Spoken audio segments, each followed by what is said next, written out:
Well, thank you for joining us today. What were you thinking about when he introduced the lesson? When Mr. Kahn first introduced the lesson, I was thinking this is gonna be fun because the way he teaches is that when I first started, I was thinking, oh, freedom of speech. We've been over this so many times, not just in his class, but like other years before, because that's our major law in society. But Mr. Kahn knows how to make things fun, so I was kind of excited. What do you think he wanted you to learn about this? I think that today Mr. Kahn wanted us to learn that when it comes to freedom of speech, there's like a fine line, and it's not absolute. Like there are exceptions to freedom of speech, because sometimes when you give freedom of speech to one group, you're going to be hurting the freedom of speech of another group. So there kind of needs to be the balance. Okay. What was a key point that he made that really stuck out to you? The key point that Mr. Kahn made that stuck out to me, I would have to say, was when he started making the discussion about the difference between minority and how freedom of speech a lot of times it stifles the minority, because just the whole thing with democracy, no, actually not freedom of speech hurts the minority, but democracy in general, it tends to go towards it favors the majority. So sometimes with freedom of speech, it can get kind of shaky for the minorities. They don't get to express their ideas as much. Sure. Tell me what you were thinking about when that took place. When that happened, I was probably thinking, oh yeah, that's true. We think that democracy, to some extent, as Americans, because we do live in a democracy, we think it's perfect, but it's not. And I think that, I was just thinking, yeah, although you, sometimes in order to help everyone, you have to hurt someone. Okay, and then what happened? And then Mr. Kahn finished the lesson. Well, he continued with the lesson. Yeah. Okay, that sounds good. When he created that example where he was swinging his arm, and he was saying that his right to swing his arm stopped at your nose. Mm-hmm. Tell me what you're thinking about that. I was thinking it should stop before the nose. I think when it comes to freedom of speech, or freedom of expression, yeah, you have the right to yes, swing your arm if you want to, but I think that people are entitled to more than just the space right before they're touched. I was thinking that, what about the rest of your surroundings? You should have the right to not have people all up on you or that close to you, even if it's not touching. What about for individuals' rights in terms of for or against? Well, I think that when it comes to individual rights, what a lot of times with individual rights, it's for someone, but it's against another person. So for instance, in the example with the swinging of the arm, it was he has the right to do something. He has the right to swing his arm if he wants to. But if he's swinging it around a group of people, those people have the right to not get hit. So it's kind of with freedom of speech, you have to realize that it's not just about what that individual wants, but the people who are around them, how it's going to influence them. And what's something that you didn't know before the lesson today? To be honest, I feel everything we learned today was things that we've learned at some point before, but he was just using more real life examples to help get the point across. Okay. And what questions do you have now? Regarding freedom of speech, I guess I kind of wonder how things are decided.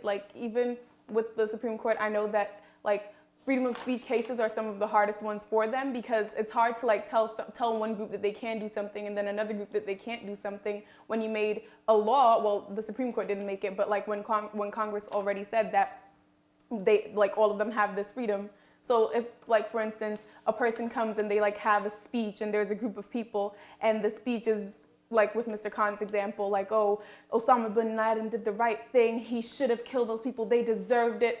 A lot of times, especially if you're gonna make that speech in America, I think that would be a fine speech if you were in Afghanistan or something and you were a part of the Taliban, because then it's yeah, they're gonna get excited. But depending on what your audience is, you have to be careful what you say. And if someone says something like that here, if our principal went on stage and said something like that, he'd be attacked. There are 5,000 kids here, and he would be attacked. Mm-hmm.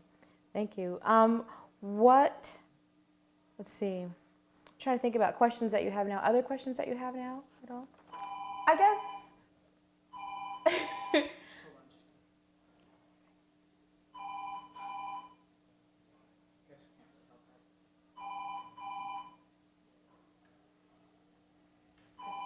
smile and wave.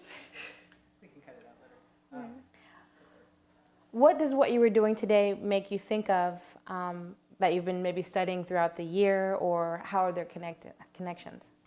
What we were learning today in class, I think it made me think a lot about like values that I hold, because like when Mr. Kahn said that like with human beings, a lot of times like if you do a survey or something, are you pro freedom of speech? They'll be like, yes, I'm pro freedom of speech. And if there's like a spectrum, they'll be on the like far right, yes, yes, yes, freedom of speech. And when he said that, I was thinking, that's really true, but people like freedom of speech when it benefits their ideas. And I was kind of wondering, like, even when it comes to like hate speech and stuff like that, yeah, people have the right to say what they want, but like I have the right to not feel like, you know, I'm being attacked because of my race or because of something like that. Like even when it comes to arguments about affirmative action, sometimes it's like exchange of ideas and that's good, but sometimes people can get really negative. And I think like when he was talking, I was just thinking about that. Okay. What was the hardest part of the activity for you? I didn't think any part of the activity was particularly hard. It was pretty like medium. I like the way it was conducted though. Okay. Is there anything that could have helped you today? I would probably say like it would have helped me if there was more participation, because like sometimes when you have like a lesson like we did today, it's like you're having the information put at you, and it's like simple things, so you don't really even need to have someone ask you the question, oh, do you know what the answer is? But it's not so much like the answer, but I like to have a lot of class participation where like not just like participating through laughter, but maybe ask us like, I think I would have enjoyed if it was like more like, what is your opinion on it? Because I like to like I think that would be a good exchange of ideas like between teacher and student. Okay. And then is there anything that's been helping you so far? Helping me? Like understanding his lessons more, or? His charisma. Mr. Kahn, like the way he teaches is just like, he tries to be really down to earth about everything he gives us and everything he teaches us. And so like, because of how like he makes it real life, where he allows us to laugh in these situations, I think we learn really well that way, because it's like, oh, that's funny, and it's true. Yeah. And then what do you hope to learn tomorrow, and why? Tomorrow, I'm just really excited about the like, because he was saying that moot court is in session. Well, he didn't say moot court. What did he say? Supreme Court is in session tomorrow. I think that's going to be exciting. Like, I like when we come together and do the mock trial things, and after we do like the homework tonight and read about Schenck and the New York Times case, I think that it's going to be really interesting to see how like both sides can argue and defend their points. And a lot of times, and like when we have those kinds of debates, it's not really which one, like sometimes it's tilted in the favor of one side, but it's all about the people who are in the debates that decide whether or not like they win. So I think it's going to be really interesting. Okay. Thank you, Renee. Thank you.